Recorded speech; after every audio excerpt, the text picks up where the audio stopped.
Gökyüzünde bir yıldız parlıyor. Sıradan bir yıldız değil. Binlerce yıl boyunca uygarlıklar onun doğuşunu izledi, takvimlerini ona göre ayarladı. Bugün Sirius'un ışığı yeniden yükseliyor. Güneşle kavuştuğu bu özel gün bizi yıldızlardan gelen kadim bir uyanışa çağırıyor. Çeyko'ya hoş geldiniz efendim. Bugün sizlerle birlikte Sirius'un astronomisini, mitolojisini, astrolojik anlamını ve ruhsal derinliğini keşfedeceğiz. Sirius, büyük köpek takım yıldızının en parlak yıldızıdır.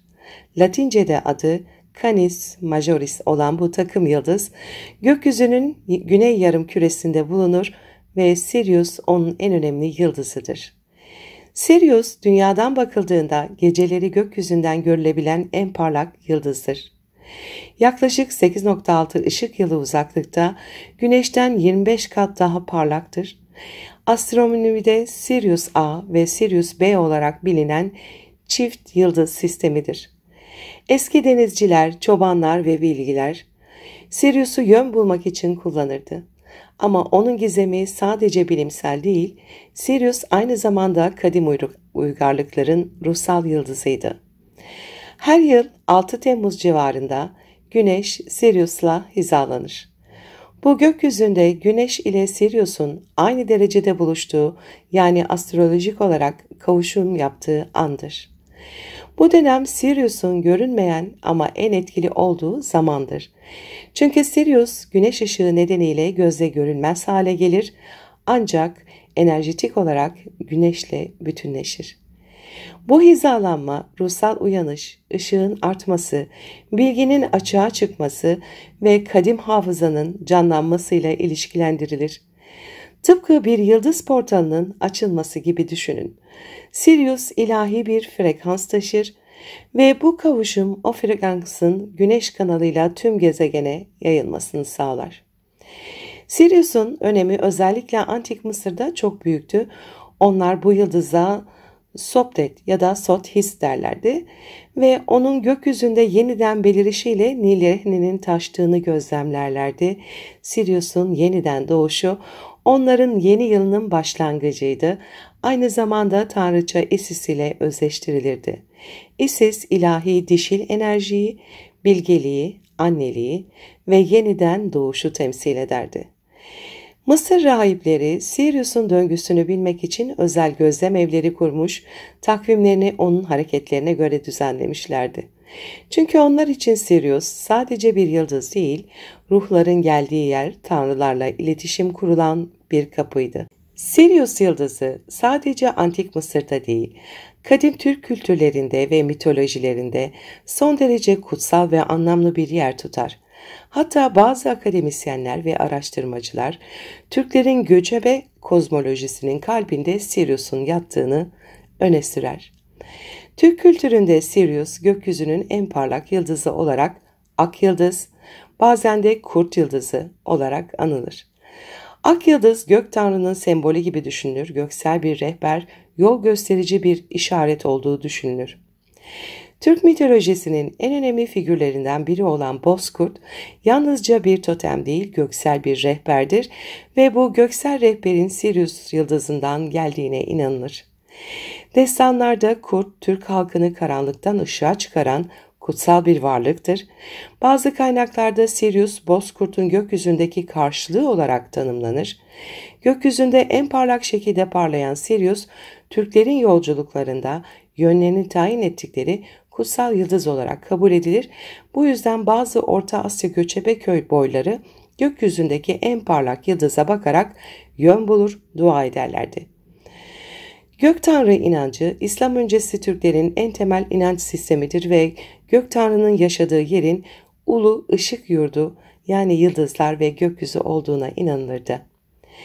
Sirius'un en parlak yıldız olması, doğu göğünde sabahları ilk beliren yıldızlardan biri olması ve güneşle kadim döngüsel kavuşumu, onun Gök Tanrı'nın habercisi ya da ilahi iradenin işaretçisi olarak yorumlanmasına yol açmıştır. Bazı anlatımlarda eski Türk hakanları Sirius'un gökteki konumuna göre tahta oturur, savaş ya da göç zamanlarını buna göre belirlerdi. Göktürk yazıtlarında doğrudan Sirius geçmese de gökten gelen kut ve ışıkla gelen yönetim hakkı anlatımı Sirius enerjisini çağrıştırır. Oğuz Kağan destanında Oğuz Kağan gökten gelen bir ışık tarafından kutsanır ve bu ışığın Sirius olduğu yönünde yorumlar vardır. Bu destanlardaki gökte 3 gündüz doğdu ifadesi Sirius'un güneşte hizalanmasına işaret ediyor olabilir. Bazı ezoterik yorumlara göre Türklerin soyunun bir kısmı Sirius kökenli ruhsal bir hat taşır. Bu yüzden birçok Türk bireyde yüksek sezgi, liderlik, koruma enerjisi ve ruhsal savaşçı arketipi baskın olabilir. Sirius yıldız sistemiyle rezonanslı olan topluluklar tarihsel olarak göçebe, bilgelik taşıyıcı ve koruyucu bir bilinçle hareket ederler. Bu da Türklerle örtüşür. Sirius Türkler için yol gösteren bir yıldızdır. Bozkurt'un gökyüzündeki iz düşümüdür. Gök Tanrı'nın ışığı ruhsal hatırlamanın parlayan simgesidir. Türk mitolojisiyle Sirius arasındaki bağ sadece gökyüzüne değil, kalbe, ruha ve kadim hafızaya da işaret eder. Sirius güneş kavuşumu yaz gün döneminden birkaç hafta sonrasına denk gelir. Bu da onun enerjisini daha da yoğunlaştırır. Gün dönümü ışığın en uzun sürdüğü zamandır ve bu ışığın ardından Sirius'un yükselmesi hem fiziksel hem ruhsal anlamda yeni bir ışık çağrısını başlatır. Bu dönem eski halklar tarafından güneş tanrısının uyanışı ya da yıldızların bilgeliğinin yeryüzüne inmesi olarak görülürdü.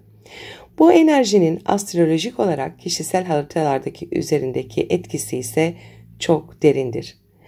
Sirius yaklaşık olarak Yengeç burcunun 14 ile 15 derecesi arasında yer alır.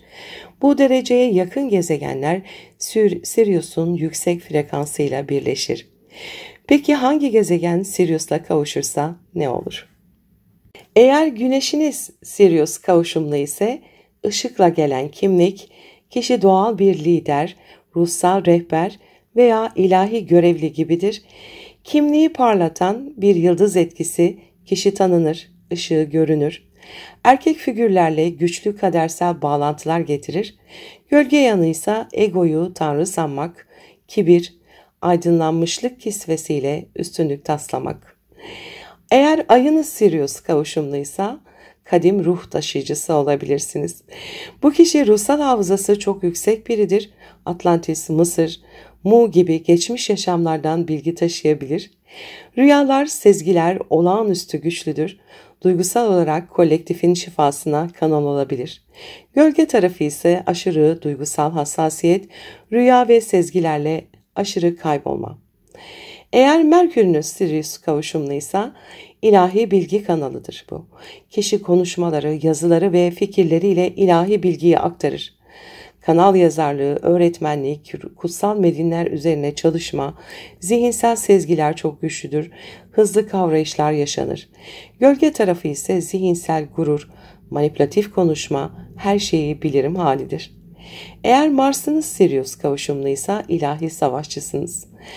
Ruhsal cesaret verir. Kişi mücadelelerini sadece bireysel değil, kolektif ruhla amaçlar için verir. Kutsal savaşçı, ruhsal aktivist, adalet arayıcısı arketipi olabilirsiniz. Hareketleriyle diğerlerini uyandırabilirsiniz. Gölge tarafı ise fanatizm, öfkeyi halklılık kisvesiyle kutsallaştırmak. Eğer Jüpiter'iniz Sirius kavuşumlu ise ilahi bir rehber ya da öğretmen olabilirsiniz. Kişi bilgeliği, inancı ve vizyonuyla başkalarına yol verir. Felsefe, din, yüksek öğrenim ve ruhsal öğretmenlikte güçlü bir konum sahibi olabilir.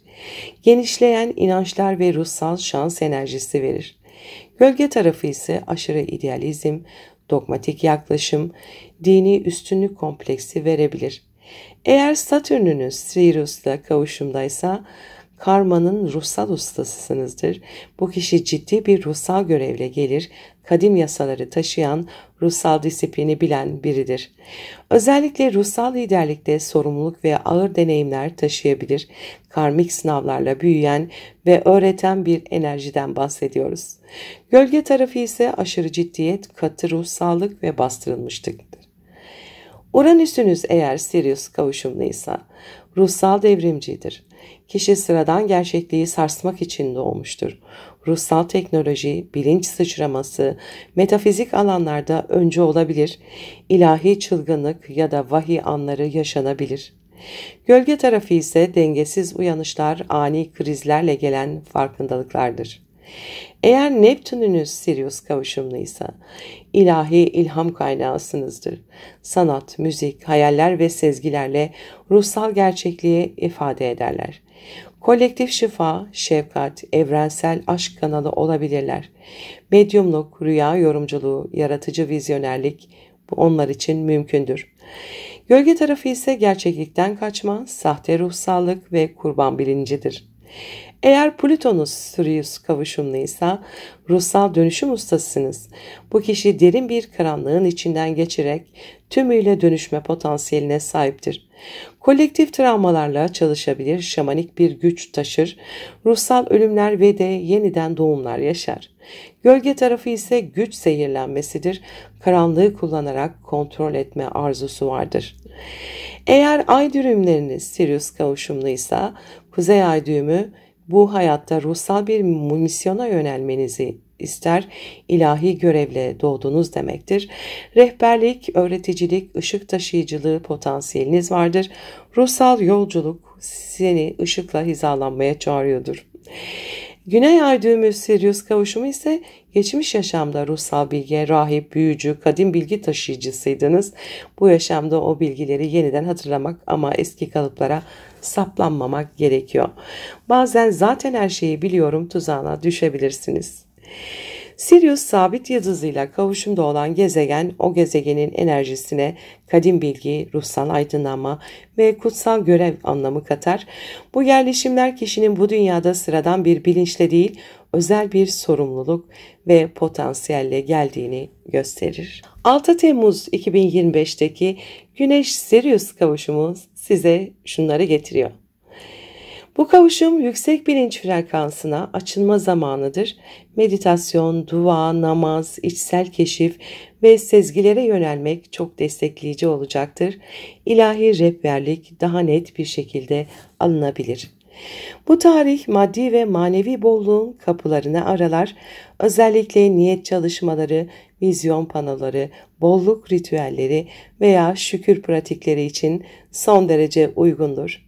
Sirius, karmanın ötesine geçmeyi temsil eder, eski kalıplardan arınmak ve geçmişin yüklerini bırakmak için güçlü bir enerji akışı vardır.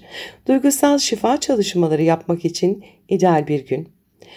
Bu özel hizalanma, Atlantis, Mu, Antik Mısır, eski Türk kadim uygarlıklarının enerjilerini taşıyabilir. Geçmiş yaşam anımsamaları, rüyalar yoluyla bilgi alma, rehber varlıklarla temas gibi deneyimler yaşamaya neden olabilir. Sonuç olarak 6 Temmuz 2025 sadece bir astronomik olay değil, kozmik bir kapı gibidir. Güneşin fiziksel ışığı ile Sirius'un ruhsal ışığının birleştiği bu özel gün bize hem içsel hem dışsal bolluğun yollarını gösterir. Bugünü niyetle, farkındalıkla ve sevgiyle geçirmek bireysel ve kolektif olarak büyük uyanışlara vesile olabilir.